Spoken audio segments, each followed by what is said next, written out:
दूसरी शादी। आदि की शादी के लिए उसके मम्मी पापा रिया के घर जाते हैं। अरे कैसे कर दे शादी भाई साहब। आपका बेटा तो अभी कुछ करता ही नहीं है। सुना है आगे पढ़ाई करने के लिए शहर भी जा रहा है। तभी तो भाई साहब हम चाहते हैं कि शहर जाने से पहले इसकी शादी कर दे। और कमाने का क्या है, हर कोई तो पढ़ लिख कर कमाता ही है। हाँ हाँ, और गांव का सबसे बड़ा मकान और समृद्ध परिवार से है आदि।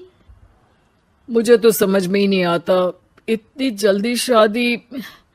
रिया भी अभी पढ़ रही है, इतनी अच्छी है वो पढ़ाई लिखाई में, कैसे शादी कर दूं। आप लोग थोड़ा समय दे। आदि के माता पिता घर चले जाते हैं, जहां आदि के पिता कहते हैं, अरे भाग्यवान, मुझे तो समझ ही नहीं आ रहा कि तू क्यों इतनी जल्दी आदि की शादी करवाना चाहती है। पढ़ लिख कर कमाई धमाई करने लायक हो जाए तो फिर कर देना शादी। अरे आप चुप रहिए। रिया जैसी लड़कियों के लिए शादी के रिश्तों की कमी है क्या? इतनी सुंदर, संस्कारी, पढ़ी लिखी और अच्छी परवरिश वाली लड़की है वो। मैं तो छोड़ ही नहीं सकती ये रिश्ता किसी भी कीमत में। बता दे रही हूँ, रिया की शादी आदि से ना कराई ना तो मैं जहर खाकर जान दे दूंगी। पूरे गांव में नाम है उन लोगों का। नौकर चाकर कितने लगे हैं उनके घर में। अरे मेरी बेटी तो राज करेगी, राज। और इस तरह ना चाहते हुए भी रिया की शादी आदि से हो जाती है। अरे बेटी, ये ले तेरी किताबें। पढ़ाई बिल्कुल ना छोड़ना। तू तो मेरी गर्व करने वाली बहू है। बड़ा नाम है तेरा गांव में। हाँ, आखिर पसंद किसने किया है रिया को आदि के लिए? आदि को गांव की रिया इतनी पसंद नहीं होती है। अरे यार, तू तो बड़ा लक्की निकला। रिया जैसी लड़की से तेरी शादी हो गई। अरे लक्की की क्या बात है, वो भी तो मेरे जैसे लड़के की बीवी बनकर किस्मत वाली बनी है ना। अरे अब तो तू रह नहीं दे। ना तो तू कमाता है, ना ही पढ़ने में अच्छा है। क्या है तुझ में? बस पैसा, और वो भी बाप का। आदि को दोस्तों की बात पर बहुत गुस्सा आता है। पिताजी, मैं शहर जाना चाहता हूँ आगे की पढ़ाई के लिए। अरे बेटा, लेकिन यहाँ की पढ़ाई तो पहले पूरी हो जाए। नहीं नहीं, अब मैं किसी भी हालत में शहर में ही रहकर पढ़ाई करूंगा। रिया को आदि का ये व्यवहार अजीब लगता है कि अचानक नई शादी के बाद आदि ऐसा क्यों बोल रहा है। खैर, आदि पढ़ाई के लिए शहर चला जाता है और रिया गांव में रहकर सास ससुर की सेवा करती और बचे वक्त में पढ़ाई। अरे देखो, दामाद जी तो शहर चले गए। हमारी बेटी बेचारी अकेली रह गई। उसे कुछ दिनों के लिए यहीं बुला लाओ ना।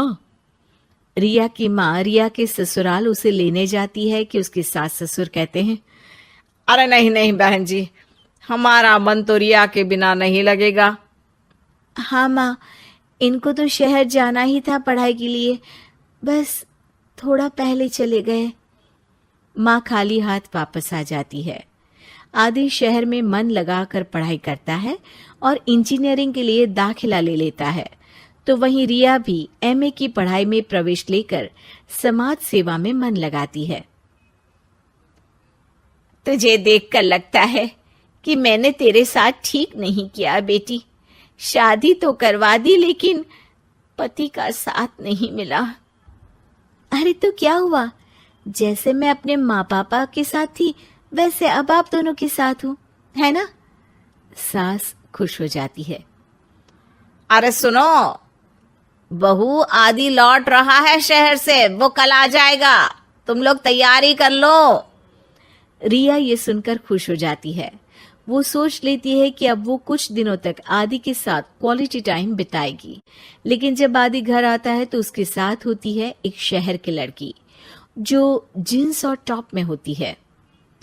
ये मेरी दोस्त है, मेरे साथ रहेगी। आदि उसे अपने मम्मी पापा से मिलवाता है, लेकिन रिया से नहीं। रिया सबके लिए खाना लगाती है। अरे ये नौकरानी कितनी सुंदर है, खाना भी अच्छा बनाया है। अरे नहीं नहीं, ये नौकरानी नहीं, मेरी बहू यानी आदि की बीवी है। ये सुनकर लड़की शांत हो जाती है और आदि की तरफ देखने लगती है, फिर वहां से चली जाती है। अरे माँ, क्या जरूरत थी घर की कहानी बताने की?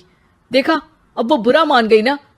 वैसे भी मैं आप लोगों को बता देता हूं, मुझे रिया के साथ नहीं रहना। मैं शिवानी से प्यार करता हूं और उसी से शादी करूंगा। मैं रिया को छोड़ रहा हूं। आदि ये बोलकर उस लड़की के साथ शहर चला जाता है। रिया ये सब देखकर रोने लगती है, अपने कमरे में चली जाती है जहां सास ससुर उसके पीछे आते हैं।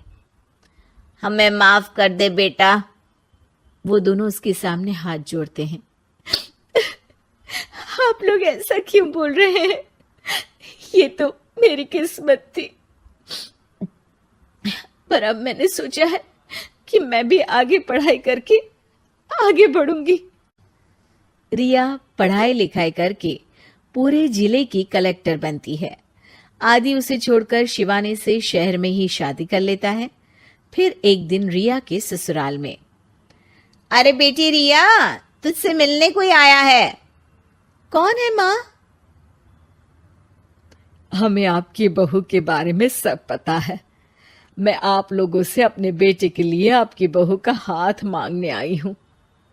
रिया के सास ससुर और माता पिता ने मिलकर ये फैसला किया था कि वो रिया की शादी करवा देंगे। पूरे जिले में नाम कमा चुकी रिया की शादी उससे भी बड़े ओहदे के सिट से हो रही होती है कि शादी वाले दिन आदि भी वहां आ जाता है। अरे माँ, ये क्या हो रहा है? तेरी हिम्मत कैसे हुई घर में घुसने की? पूरे गांव में हम लोगों की नाक कटा अकेला छोड़ गया था एक लड़की के लिए, अब क्या लेने आया है? माँ, वो लड़की ठीक नहीं निकली। उसने मुझे धोखा दे दिया माँ। मैं रिया की कीमत समझ चुका हूँ। अरे इतने बड़े जिले की कलेक्टर है वो। मैं यहाँ नहीं था, फिर भी उसने आप लोगों का पूरा ध्यान रखा। बहुत लेट हो चुका है बेटा। रिया आज अपनी नई जिंदगी की शुरुआत करने जा रही है। अब उसे भी जीने का हक है। वो तेरी सुविधा से जिंदगी नहीं जी सकती। तूने तो हीरा खो दिया बेटा।